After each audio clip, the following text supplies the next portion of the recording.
Assalamualaikum, salam sejahtera. Welcome to Better Call Sukan. Okay, with me, I'm Brother Khal and my co-host Arief Daniel. Yes. And today we have our guest, former national athlete Sarina. Welcome to the show. Thank you. Thank you for coming on board. So Sarina is the founder of Sarina Rhythmic Gymnastics as well as Safe Sport Malaysia. Kita ada 4 bab. We have 4 portions to the show. So for the first segment, let's get to know our guests. Yes. So Sarina, welcome to the show. Thank you for having me. Thank you on board for coming on board. So let's talk about your sporting journey. How did you start with Rhythmic Gymnastics? Correct? Yes, Rhythmic Gymnastics Okay. or Sukan Gimrama. Sukan Gymrama. Sukan Gimrama. Okay, for the uninitiated, for orang yang tak tahulah pasal this sport kan. So how you describe this sports for the people who don't really know about it? Well, gymnastics is huge. So in fact, you have 8 different disciplines. Okay. And so you have artistic gymnastics, which is for both men and women. Rhythmic gymnastics, which is mostly for women. And then you have acrobatic, general gymnastics, trampoline, including parkour as well. Is it? Yes. Yeah. So worldwide, it's the Federation of International Gymnastics that governs gymnastics overall. And in Malaysia, it's the Malaysian Gymnastics Federation. Okay. So I specialize in rhythmic gymnastics. Nice. So I mean, like out of the 8 disciplines, what are the differences with it? Just out of curiosity. So, for example, like men and women's artistic gymnastics. Okay. So that would be, you probably heard of Farah Ann. Okay. So it's the it's the pommel horse, the vault, the beam, the floor exercise. Oh, yes. But whereas in rhythmic gymnastics, which is specifically for women, Okay. we use hand apparatus. So we have the ball, clubs, hoop, ribbon, rope, and also the free hand. So we have 6 apparatus events. Okay, so I mean, like obviously we do watch it from time to time in the Olympics, as you can see semua ni kan. So how does the point system work? I mean, again, out of curiosity for not only myself but for the audience who don't really know of the sport. So how does it count, the point system? It's quite a complex system. Lay it out. Whereby the judges will evaluate your technical, your apparatus handling, and then you have your body difficulties, your mastery, and then also your artistic talent as well. Okay. So a lot goes into on how you able to perform your balances, pivots, jumps, how complex the difficulty is, the combination, Okay. and also your apparatus handling. So you have the risk. So you be throwing the apparatus, in the air, and then you be yeah. Yeah. So if you throw the clubs, and so how many rotations, how many chaînés can you do? So yeah, it depends on the level of difficulty for each element. Have you started since young? So I started quite late at 11 actually. Oh, that's considered late? Yes, it's very late because my youngest gymnast at the club is 3. So most often for gymnastics, it's best to start young. Okay. Why? Yeah. Late? Why is why that? late? No, why is that? So I started gymnastics because I remember I was at my grandmother's house. I was watching Farah Hani. She was performing the ribbon routine on TV. Okay. And I watched it and I said to myself, I want to be exactly like her. Yeah. And the next day I went to school and I asked my teacher if they had rhythmic gymnastics in school, and they said yes. Okay. So I was so excited. I went back home and I told my parents that, I want to do gymnastics, and my goal is to eventually represent Malaysia and be on TV. Nice. Okay, so nice segue. We are talking about your sporting journey. So you started in school. So how that journey started from 11 and onwards. So what are the steps? Because I think some listeners who were okay, Rhythmic just sorry, I'm getting my R's rolled. How did the steps work for you? And what are the challenges and difficulties and basically the journey from 11 until where you are now? Yeah. I think Block by block, yeah. I think the biggest challenge was actually to convince my dad. Okay. Because so I come from a traditional Asian and Indian family, so whereby studies was number one. Yes, is number one. So and my parents were not they were not involved in sports when they were younger. So to them, education is key. And when I said that I wanted to do rhythmic gymnastics, they got worried. So so it took me months to convince my dad. Okay. And he said, okay, as long as you can keep your grades up and you can be independent. So that means going to training on your own and being as independent as you can. Okay. So I said okay, and I took up the challenge, and that's how my journey started. Okay. And I mean, it has been challenging, but I must say it has been a very fulfilling and rewarding journey just to be in sports. It has given biggest challenge. Because number one was to convince my dad, and then number two, rhythmic gymnastics is a subjective sport, and I mean there will be a lot of biasness and politics in sports. Okay. So that was tough navigating. The essence of it lah. Yes. Okay. I mean, like, so from that journey that you have, so you talked about going from primary school. Now so now we want to know in secondary school. So how was that journey like in secondary school? In doing this, balancing studies and also the sport itself. And bila jadi serious. When you started like. So I remember doing it recreationally. I was training once a week, 1 hour. In fact, the school didn't have a carpet, so we were training on broken cement flooring.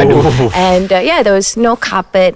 But that was part and parcel. It was fun to us, just being together and doing something that you enjoy. And after a year, I remember there was a competition that my coach thought. We were not ready. But we did the most craziest thing. So me and my teammate, and we defied our coach's instruction, and we went for the competition anyways. So and at that point of time, Malaysia has just won the bid to host the 98 Commonwealth Games. Okay. So they had talent scouts looking for rhythmic gymnasts for the Commonwealth Games 98? program. So and Dr. Nadia, the talent scout, she was there. And she conducted a series of exercises, talent identification program, Okay. and I got in. You took the chance, you got in. Yes. Good for you. But there were so many levels, and I must say given the very short experience, training experience that I had in gymnastics 1 year, so I didn't have that high level of skills and mastery. So I was placed at the bottom of the group. Okay. Yeah. Okay. So then we were training at Kampung Pandan, and I remember because I was studying in Bukit Bintang's girls' school at that time, and it was in Pavilion. So it was a long walk, or I would take a bus and then to Kampung Pandan. So I would always arrive maybe 1 hour or 1.5 hours early, and I would remember doing my homework, at the site Dedication. while watching the other girls from the better group training earlier. Who was training earlier.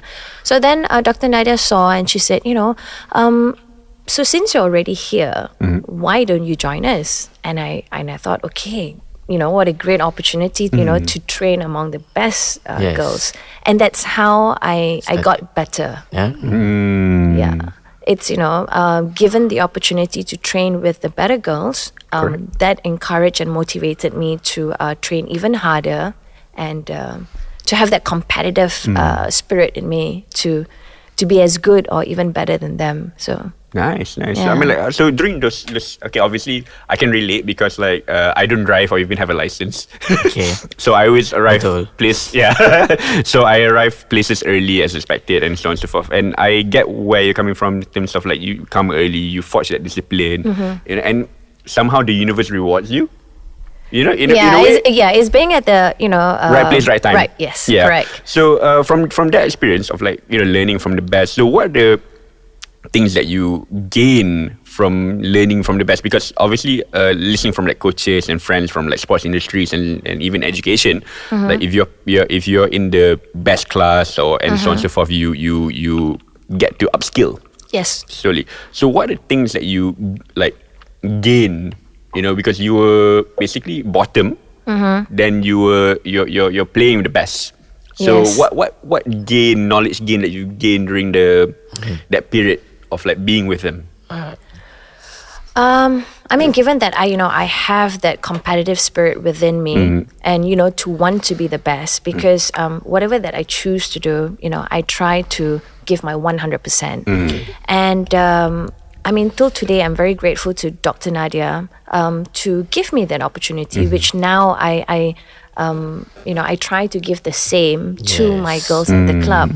And one thing training with the Better Girls was that you're more exposed to, better techniques. And that somehow, motivated me to train harder. Okay. Also another thing. So this was during high school. It was during primary school. Primary school juga, okay. Yeah, and then eventually there were many series of TIDs. TIDs is? Talent Identification Program. Okay. So there were many events. Okay. So I think you have about 3 in a year. Okay. So each time they had one. Okay. Then they'll send a letter to your house, and it's either sukacita or dukacita. Oh, is it? Yeah. So I remember being very excited when I saw the word sukacita. Okay, you're promoted to the next level. Okay. So then and at that time we had like, I think between 300 to 400 gymnasts. Oosh. Yeah, and then the pool became smaller. Okay. Yeah, and that went on for the next 2 years until there was only 20 of us. Whoosh. Yeah, so this 20, we actually, lived together. We went to school together. So in fact, I was in Bukit Bintang Girls' School. And then when I was in late Form 1, then we were made to all leave our respective schools to go to Bukit Nanas. Okay. Yeah. And then we were housed together in a few apartment units. That was before Bukit Jalil Sports School was established. Okay, Yeah. okay. So it was another sukacita surat lah. Okay. Yes. Cool. All right. So that's okay. So that's the transition from primary to high school. So what about from high school to university, college? How's that? Sekejap, time tu dah national athlete. Yeah, Yes. because here we don't have that pathway. Okay. So rhythmic gymnastics is mostly offered in primary schools. Okay. Not so in secondary. Okay. And definitely not in universities. All right. Unlike certain countries like in Japan, they have like the rhythmic gymnastics league or circuit is it? in Okay. university. So I remember taking my girls for a competition to Shoin Cup, which is a university organized event. In Japan? In Japan. In Japan? Okay, I didn't know So that. in Malaysia, we don't have that currently in place. But because I was already part of the national team, Okay. so we were studying and living together and then we moved to Bukit Jalil when it was ready. Okay. So from there, how did you get into the national squad? How was the obviously we're talking about we're in segment 1 talking about the sporting because it's so interesting. So how did you break into the national squad, and also do share us the experience of representing Malaysia? I think it was a national, transition whereby, from the TID, the Talent Identification Program, Okay. and then the series of programs after that. And then when the group became smaller, and then there was 20 of us, and we used to travel a lot. Okay. Yeah, so during that 2 years before 98, we would go to Europe for our training and competition stint. So we were away sometimes 3 months Whoosh. at a time, and we would have a tutor who would follow us and to meet the studies yeah, requirement. because we were away from school a lot. Correct. And then but we had the best support staff. We had a team manager, a medical staff, a tutor. So we had everything that we needed while we were training and competing overseas, because to gain that experience as well. And after that, we came back, and then there was another selection, and that was to select the 4 girls for the Commonwealth Games team. Okay. So during that selection, then I made the cut. So it was the 4 of us. Same category. Yeah, so it was the 4 of us in the gymnastics team, and the one that won the gold for the Commonwealth Games. So there would be Chikiat, Regina, Caroline, and myself. Nice. Gold medalist. Wow. I don't know lah. I think our show is attracting a lot of gold medalists. You got style. Okay, now I'm just curious. Macam when you go into gymnastics, kan? So for the 8 disciplines, do the coaches guide you to which one, or you decide yourself which one you want to go? Yeah. Because I was already in rhythmic gymnastics in school, so when I went for the competition and the talent scout was there, so that talent scout was for rhythmic gymnastics. Rhythmic, okay. I just wanted to just clarify that because in some sports kan they macam you have to do all the positions and whatever, and then you decide to do other things juga. So then during the selection, the talent scout would know, and she would be able to identify that if this talent is good enough for rhythmic gymnastics, or perhaps better off for artistic gymnastics. I see. Yeah. Okay. Has that happened during your time with the national with the setup? I mean, like through your other teammates. Has that happened? There are some that halfway throughout the journey, then they discovered that maybe they have a more natural predisposition for artistic gymnastics or maybe diving. So many of our girls from rhythmic gymnastics have transitioned to diving, synchronized swimming, and also artistic gymnastics. Okay. And also last question, just regarding the sport itself, and is it common to for one gymnastic athlete to overlap with other disciplines? Meaning no. one for one. Yes, one never, for one. Never one. Yeah, because it's absolutely different. Yeah. So for rhythmic, then it's more music and dance, and you can tell from the physique of the gymnast as well. So we tend to be taller, leaner. And then for artistic gymnastics, they're much more stronger built. Yeah. Okay, faham. Okay, nak tanya pasal the 98. Yes. The feeling, winning, representing negaraku, all that. Share. That was our first competition, and representing Malaysia and home ground. I remember, having goosebumps, especially during the opening ceremony when we walked into the national stadium. And it's such a great feeling to be to be there and to know that, you have all of these people, all Malaysians, all behind you, and just, rooting for your success and supporting. And that was a great feeling. And also, an overwhelming one, because there's a lot of pressure on us to deliver. Okay. Of course. Tuan rumah kan. Yeah, and but I'm fortunate that I also have a very good support. Where our teammates, we were very close. I mean, till today we still catch up. Once a month, and so. The bond. Yes, the bond never that we had. broke, yeah. Nice. Okay, so you talked about going into the stadium. And then how during the competition? So how was that? Yeah. That nervous energy, excitement. How was it? Kita nervous. Oh no! I mean, I remember I was very nervous. But we had psychologists. Okay. And, I do. Yeah. So I mean, for 98 Commonwealth Games project, we had the best support staff. Yeah.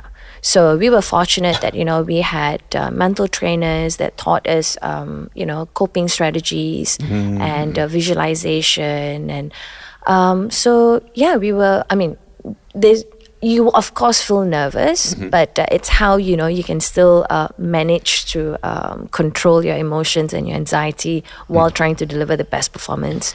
Yeah. Were you guys the favorites for your category? No, we were the underdogs. To be honest, yeah. How was that feeling that you're proving people wrong? No, it's a great feeling, and I mean, we were just very happy that we are able to deliver and to make Malaysians proud. Nice. And that win has actually helped to promote rhythmic gymnastics. And now, you have every girl who has this aspiration of being a rhythmic gymnast. Again, it's like you were inspired when you were at your grandmother's place to watch TV. Yeah. Now you're giving it back. So it's a nice to, and now you have opened your own academy. Yeah. So Let's talk about that. so upon my retirement, so my last competition was 2002 Asian Games. Okay. In fact, my goal was to qualify for 2004 Athens Olympics, but because I suffered both knee injury, I had torn meniscus, and it was wear and tear, and training over time and the stress. And in fact, I was injured for 2 years. Okay. But 2004. No, 2000. so in fact, it started off with my right knee, and then it went on to my left knee, and then it was my left ankle. But if I had decided to do the surgery then it would have taken me a longer time to recover. Okay. And I would have to skip many major competition, and I was afraid that I wouldn't make the national team. So because it's very competitive, and so I held on as long as possible until Asian Games. I remember, I couldn't walk at one point of time, and I told myself, okay.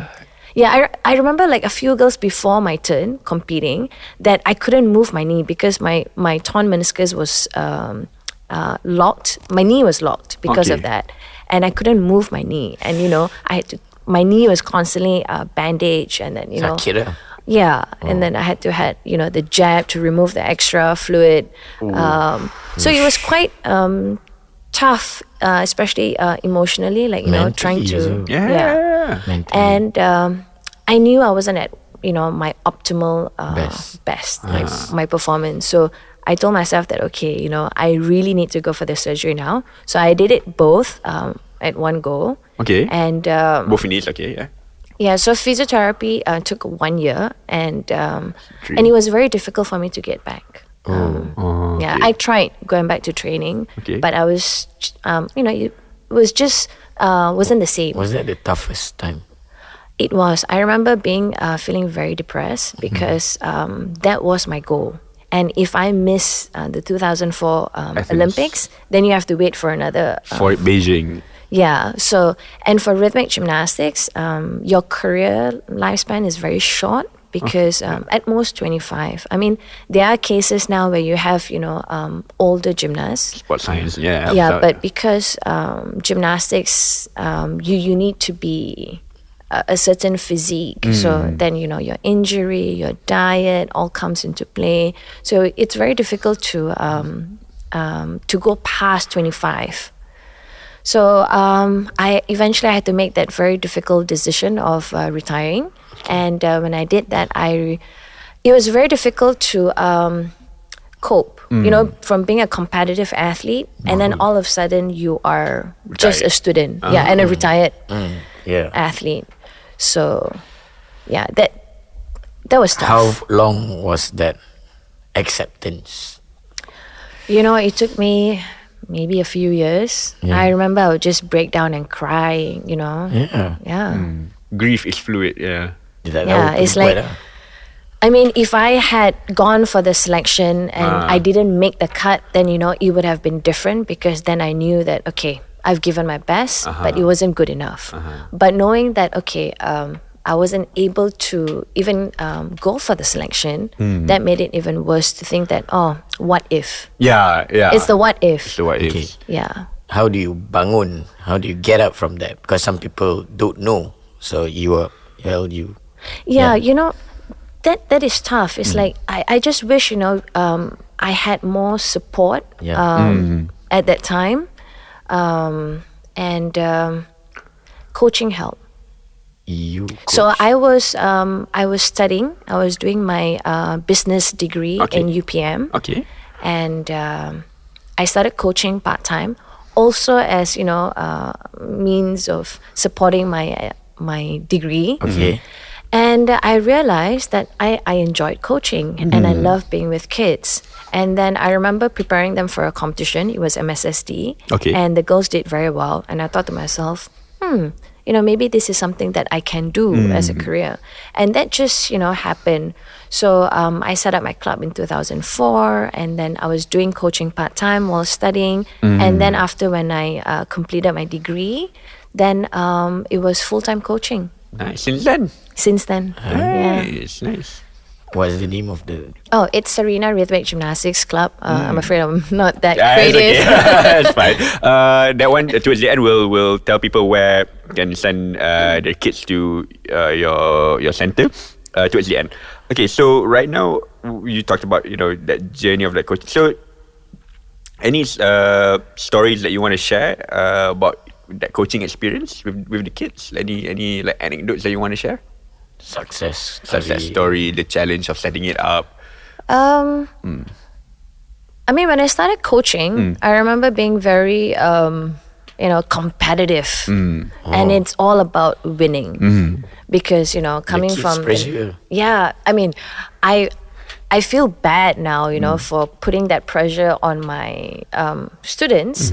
Because now I think my mindset have changed, have evolved, whereby I believe sports is not just about winning, but it's about experiencing and embracing your passion and just enjoying sports to create a lifelong love for the sport. Yeah, exactly.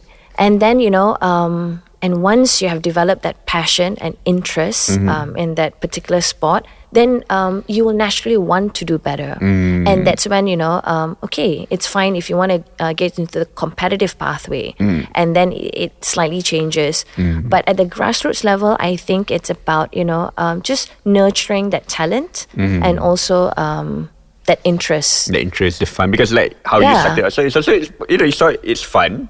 Then you want to do as well. Then it led you to where you are. Yeah. Awesome. So, okay. So now we've already talked about your role in gymnastics and so on and so forth. Now we want to talk about safe sports. Okay. What is for the uninitiated? What is the Safe Sport initiative? Okay. And also like how did it kick off? So, Okay.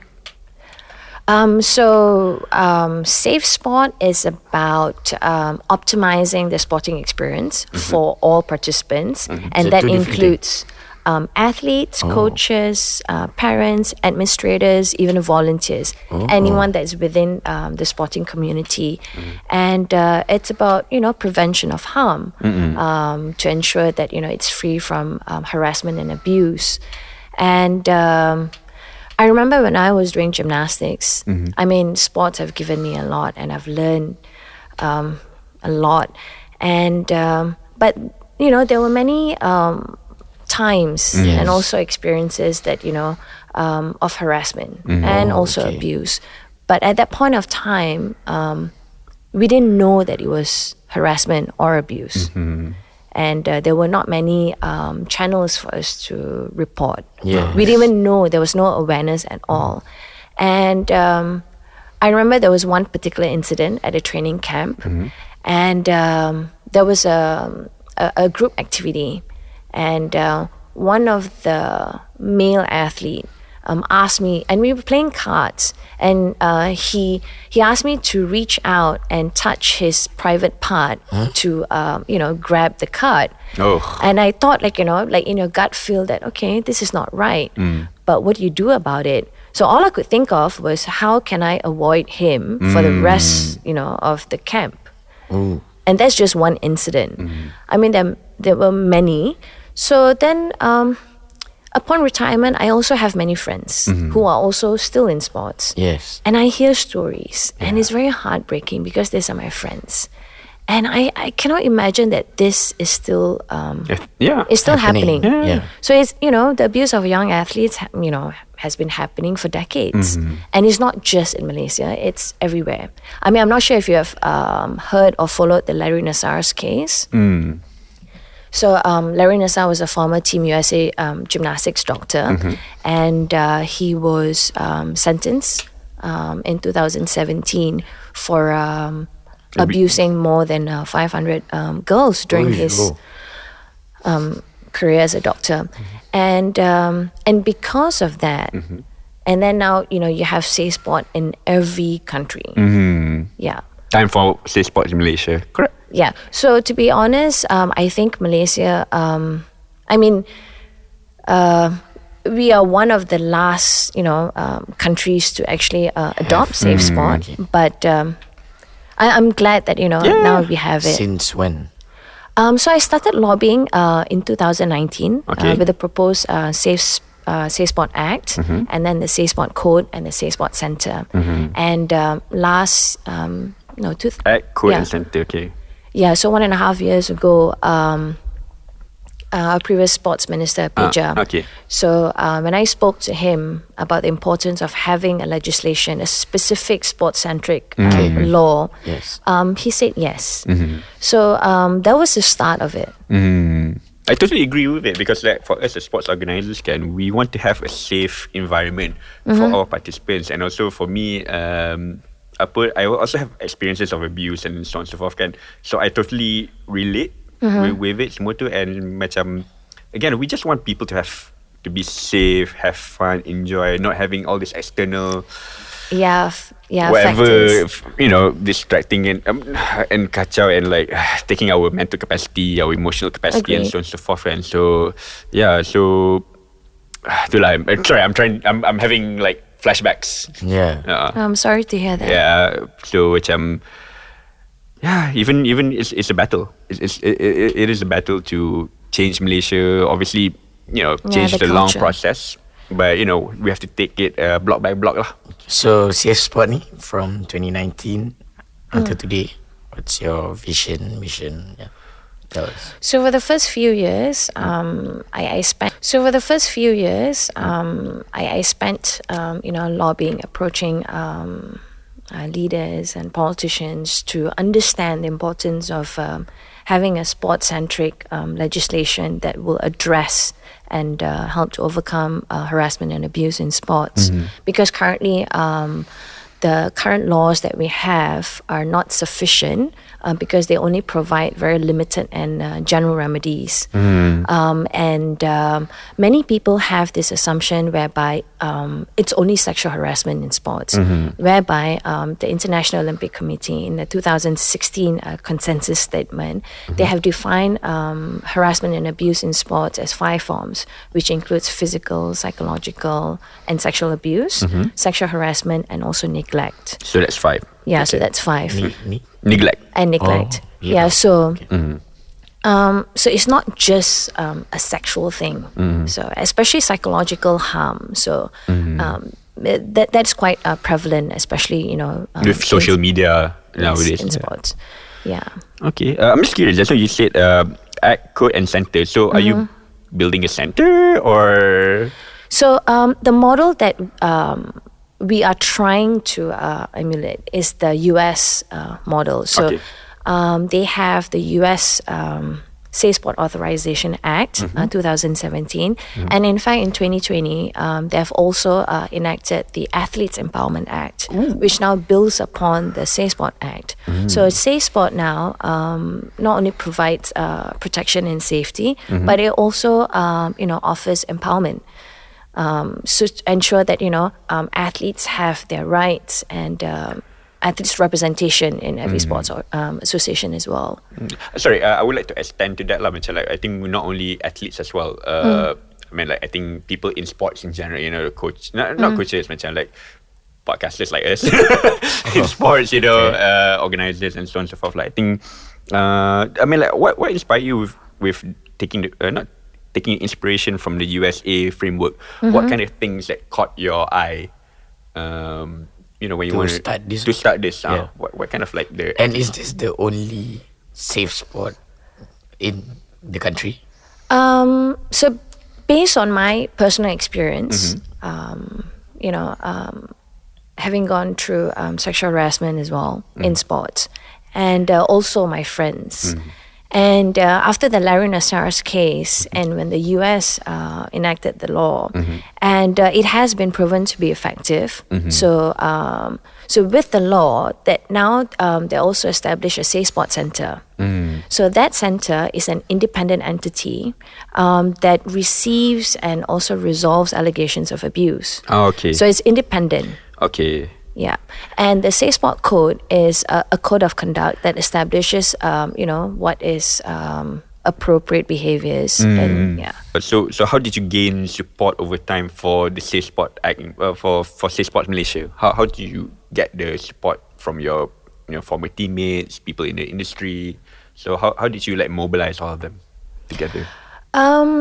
To be honest, it was quite challenging because there's still a lot of resistance towards safe sport.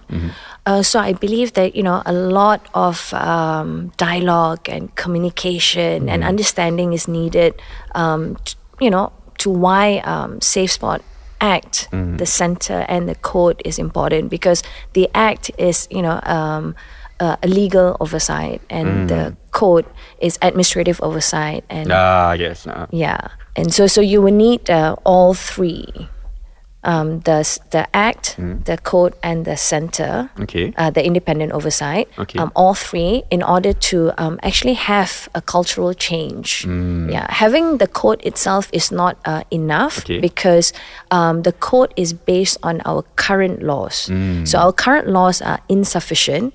So hence the Safe Sport Act, which will provide a more comprehensive protection and also new remedies. Okay, so my question on top of that is, do we have enough resources, or how do we create the resources to have people in those positions to make sure Safe Sport Malaysia runs? How? Yeah. I believe that it starts at the leadership level. So you need to get the buy-in from the politicians, the leaders, and especially at the national governing level, to have these administrators to understand that it's important to implement safeguarding measures at every level. So, just appointing a safeguarding officer is not enough, because you will need the entire sporting community to play their role. So that means, athletes, coaches, parents, administrators, leaders, even volunteers, to know what are their role, so that everyone can move together. So having a safeguarding officer is just one person, but that it's not enough. It's not enough. You need everyone, so including spectators as well. So for example, the recent volleyball incident. Okay. Yes. Okay. Yeah. Do you care to explain? No. So what happened was, during the volleyball tournament, high school, university. Yeah, it was a minor athlete, under 14. Under 14. Yeah. So one of the coach was caught on video slapping two of his underage girls. So that video was actually on the association's social media, Facebook page in December. Then only much later in January that someone said that, someone caught it and said, that is not right. And then, things started to unravel. But for the spectators who were there, at the moment of time when they witnessed, they should have acted. But because there were no awareness and they were not able to, they don't understand. They cannot recognize, what are the signs. They thought the coach was angry, and that's there's normal. a fear as well. Yeah, and also a fear of retaliation, because as a parent, what do I do if I say something, and then would there be, any backlash, retaliation measures against my kid? So these are the things. So with the Safe Sport Act, then you will have 4 reforms. And number 1, it's to have an increased standard of care in every organization that is involved in sports. So that means, every organization will have safeguarding measures. And then your second reform is to have mandatory prevention training. So every adult that comes, interaction with a minor athlete will have to be Safe Sport trained, and that includes volunteers as well. So at least they understand, the bare minimum of, how to recognize and then prevent and also respond to abuse. And then third is you have the mandatory reporting. Yes. So for example, if you had witnessed an abuse taking place, now it is your legal obligation to report it to the law enforcement or whether the Safe Sport Center. So that helps to break the cycle of abuse. Sebab dia tak tahu nak report kat mana for this, is it? Yeah. So and some people, they don't even report it because they think that, oh, this has nothing to do with me. It is not my child, and do I have a say? Yeah, there should be more compassion about it. Yeah. So then lastly is to provide whistleblower protection. Yes. Yeah. Yes, I totally agree with that. So to make it safe for people to report. So when they see something wrong, then report it.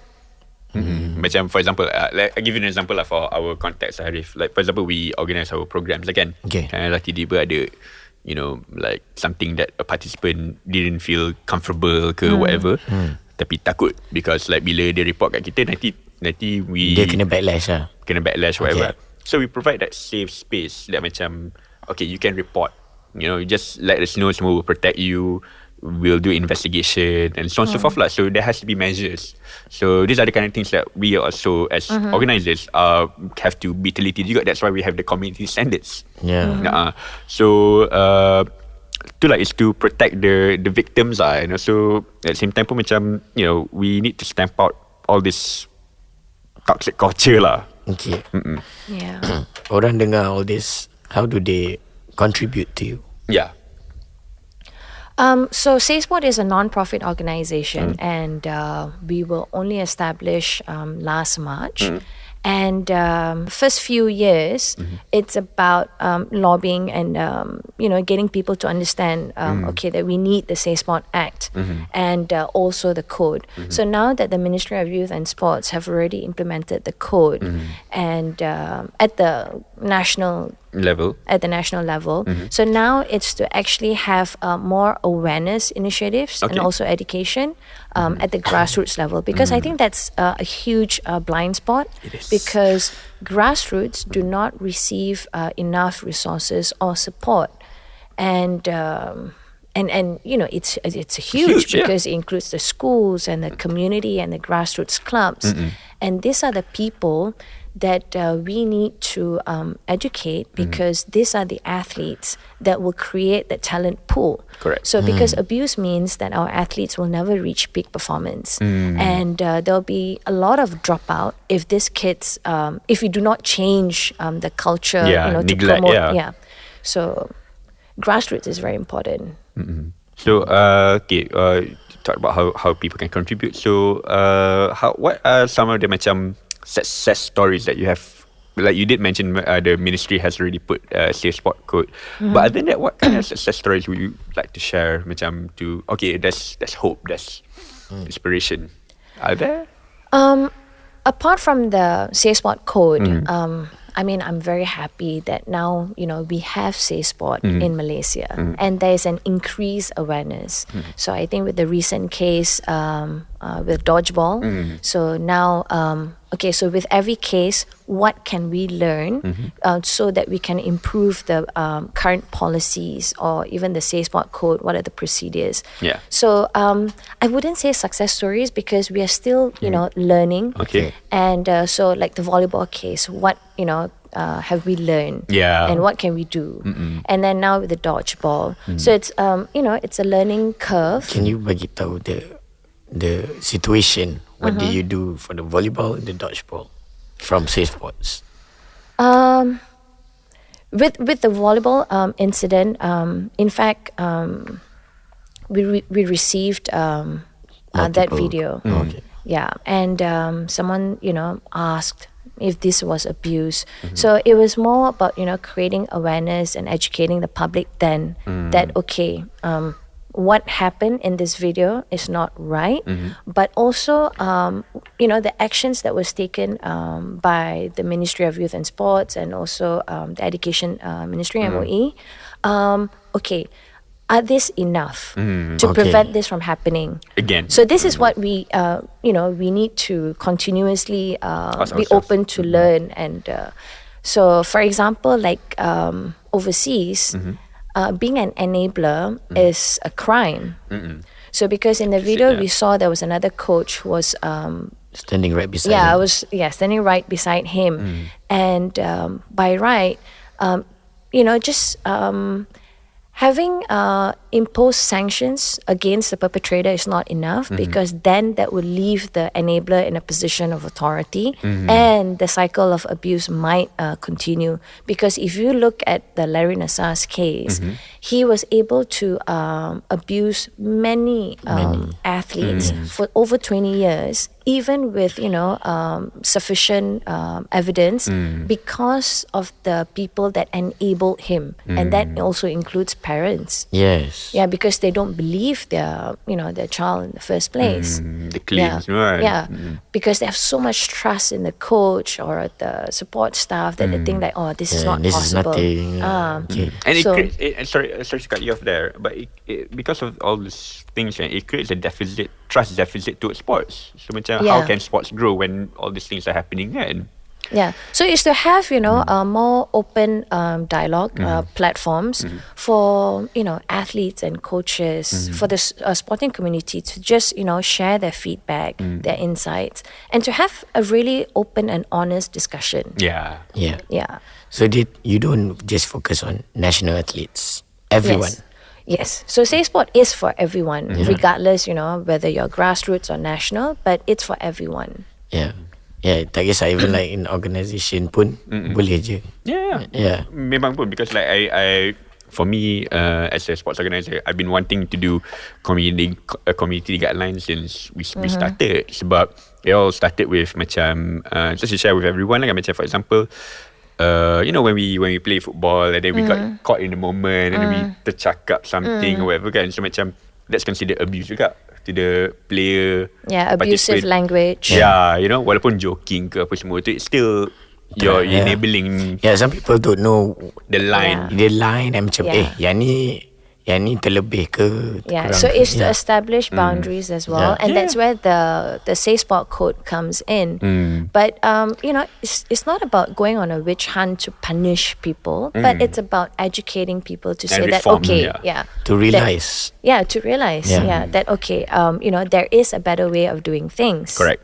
Self introspect apa semua tu, so that macam we all can come out healthier. Because like I remember this was before Pandang Bola Sepak lah, I had this one teammate lah, so dia memang like mulut dia whatever lah, kan, but obviously because of like dia a good player, so dia duduk diam lah, orang tak kacau dia. Orang tak kacau. So I think that's wrong. Yes. So macam it shouldn't be that way. So I think because of because back then kan kita tak tahu, kan, but over time we're like, actually when we reflect balik benda tu, it's actually the abuse semua tu, kan.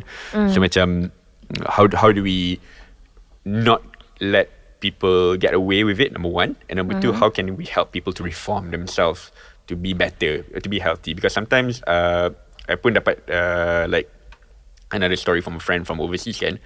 There's some reason why people act out like that semua tu because of their childhood trauma, unresolved childhood trauma. So it goes back generation. So there is a generational trauma. So macam how do we? And also the culture. So I must say, it has taken me many years to also learn and unlearn and adapt and adopt a new Safe Sport practices.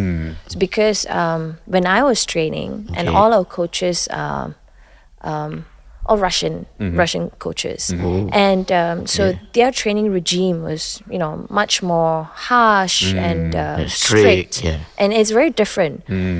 So there are certain things that we were trained to in a way that now that is not right. That there are, you can do this in a much more safer and inclusive manner. But how? So what you said was true, is to have that realization and awareness that, that this is not right. That, what can we do? My late uncle would always say ABC, awareness before change. There must be awareness before change. So macam people, And also the willingness to want to change. correct, Yeah. clarity, having that clarity to like, okay, Okay. you know. So Safe Sports ni you make people realize that ni. But if people have problems, can they come to you? So we do not have the resources currently at this moment because we are currently focusing on the awareness and the education initiatives. So when it comes to response and resolution process, that requires a lot more resources because in the United States. Because of the Safe Sport Act, so every national sport association, they are authorized to actually give money, as in to the US Safe Sport Center to run the center, and So because it is their moral obligation and now legal to ensure that the safety and well-being of every athlete is taken care of. Correct. So it takes a lot of funding and resources to have that kind of to provide those kind of support. What's your goal? 5 years, 10 years? So currently now we are looking for partners to strike collaboration and partnerships, and also to receive funding so that we can develop a safe sport roadmap for Malaysia, especially at the grassroots level. Yeah, which includes awareness and education initiatives. So it takes a lot of it is planning, energy, Yeah. passion, clarity. So a lot. Okay, so I think we've covered a lot. We've covered a lot from your sporting journey. Yeah, before that, dia nak tanya, I want to ask like, kita gabung lah the gymnast and what you do. Advice to young people who want to start sports, and also people who like doesn't know about the safe sports. Advice for them. Yeah, fair. I would encourage every child to take up a sport, and obviously that decision lies in parents, and because I believe that sports has so much benefits to offer apart from leadership and empowerment, and I just want parents to know that that kids, when they do sports, it's not just about winning, but it's about enjoying participation, and also growing and learning, and just being with their friends. It's a unifying tool. So I've seen that in my girls at the club, and it's very nice to see that how they come together regardless of their background, and just watch them grow. Yeah, and it's not always about first, second, or third placing. So it's about parents allowing that room for their kids to just enjoy sports, and I believe then that will ultimately grow the talent pool, and then have more talents. And then for kids, sports is hard work. It is. Yeah, and it's a great way to learn, about discipline and fostering teamwork, and What I think I want to add on to your story, listeners and participants, when you arrive to a program training early, the universe will reward you. No, because for us as organisers, we do have problem people coming on time. Aku lambat hari ni, so aku punya suara gone. No, not you. I think having that discipline really helps, because like when you come early, you have extra time to do your homework, your research and apa semua. So I think I just want to add on the time management as well, because a lot of I think parents and also student athletes, they struggle, and they often ask me, is it possible to do both? And I say yes, as long as you have the discipline and you have clarity, clear goals, and you have time management, you are able to do both and also achieve success. Correct. Yeah. Okay, I think segment 1, 2 and 3 settle. Let's go. Let's decompress a little bit. Okay. Let's go to segment 4. So Arief usually takes his part, but I'll take over. Okay. So 2-in-1 question. Gymnastics is an individual sport, but do you support any team sport internationally and locally? I support many locals, many sports, and I have many friends, from different sports, and I try to go to as many sporting events, because it's nice to be part of, different sports. You're able to learn and new culture and experience the. To go back to it.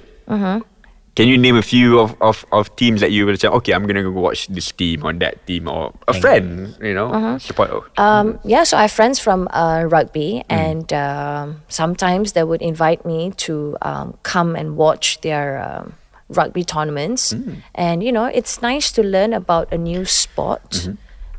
And then you segue it to quite nicely.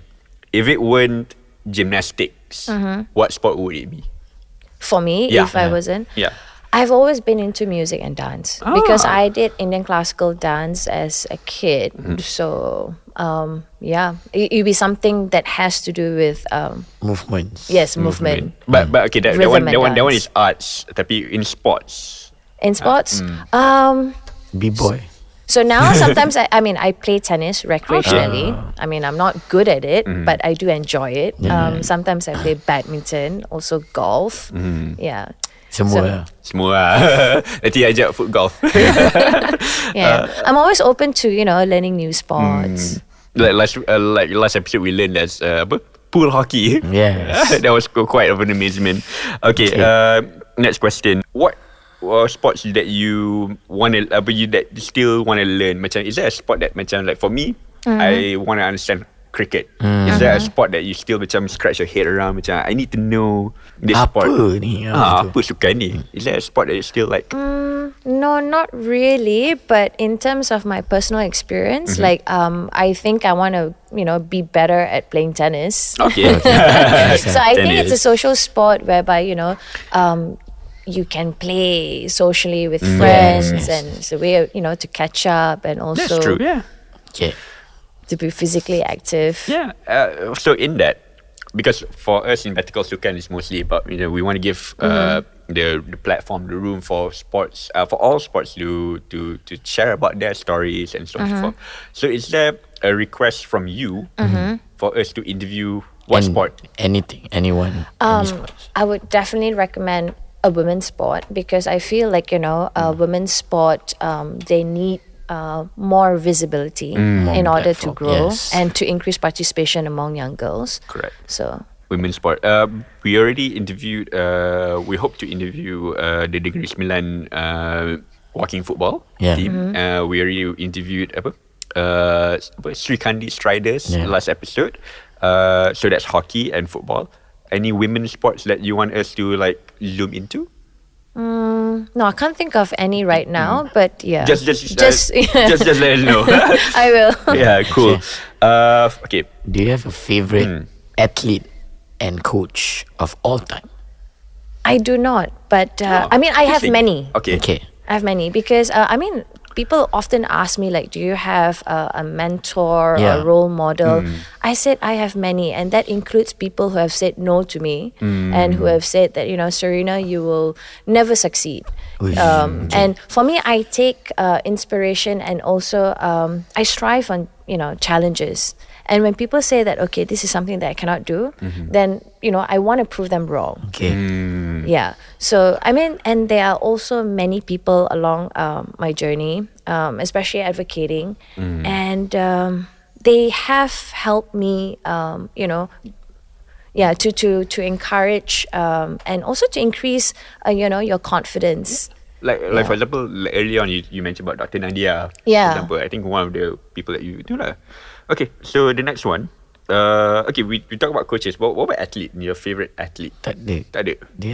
No, I don't have a specific athlete, but I have many. So it's like, I often read and watch podcasts and videos, and I try to pick for example, if it was this athlete, okay, what about him? And, that made him succeed. Favorite fictional sporting character of all time? Oh my God, I'm so boring. I don't have one. It's fine. Do you watch movies, series regarding on sports? I don't. Oh yes, I do. I have many. I've watched many. Yeah. I think the recent one on sports was the one on the Michael Jordan Oh. Air.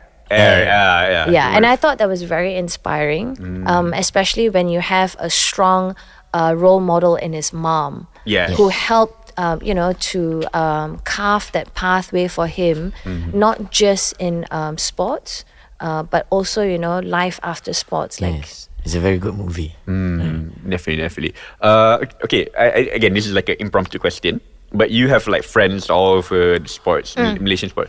If you were to like write and direct a movie about any of the stories, who would that be, and what story it is?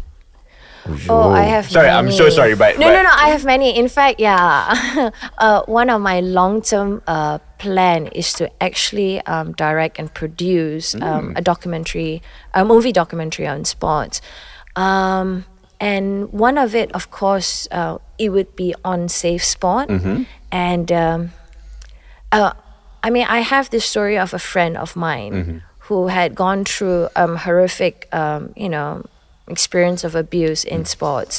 And his story has, been my driving factor. Motivation until now. And I feel like, it's a story that it's worth telling because it's just beautiful, inspiring, and also, heartbreaking. of course, but there's it's real. soulful. Yeah. Okay. Sorry, because again, like former national athlete, definitely tahu banyak gila orang.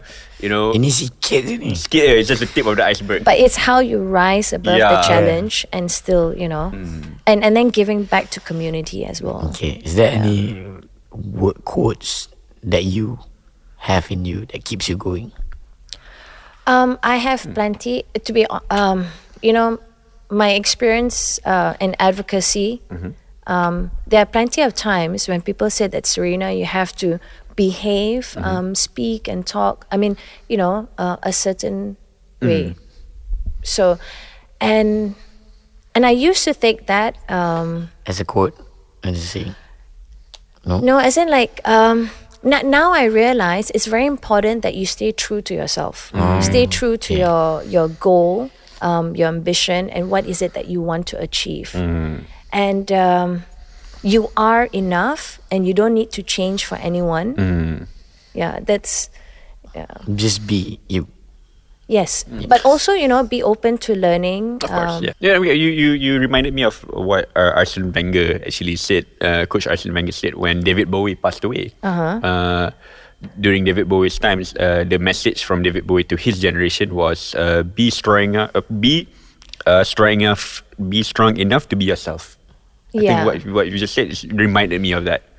Okay, so now we just want to give you the space to promote your gymnastic club and also Safe Sport. So Oh, thank you to the audience out there. No, thank you guys. For me, I would encourage every girl. It doesn't have to be rhythmic gymnastics, but pick up a sport and learn a new skill, because I've seen how learning a new skill has increased self-esteem and confidence. And I believe sports is one of the most important platform for girls to be empowered. Yes. And as for Safe Sport, all of us, we all play a role. You don't have to be an athlete. So, you could be a spectator. And it's just to have that community engagement. Yes. Yeah, used to talk about, okay, what else can we do? When we see something wrong, taking place, like, okay, what can I do to help that person? To improve the ecosystem. Yeah. How do they reach you? Oh, well, you can reach us, Safe Sport Malaysia, on our social media platform, on Facebook and Instagram. Yes. So it's Safe Sport Malaysia. And your class at your... And for Rhythmic Gymnastics, then it would be Sarina Rhythmic Gymnastics Club. Thank you. Where is it located at? Curious. So we run our classes in Damansara. Oh, okay. Yeah. Cool. All right. So, Arief, I think I'll take us home. Khal, take us home. All right. Thank you. All right. Thank you guys for listening to Better Call Sukan, episode 12, with Sarina, former national athlete from Malaysia. Thank you for representing gold medalist as well. Thank you for representing Malaysia. Your courageous work in safe sport.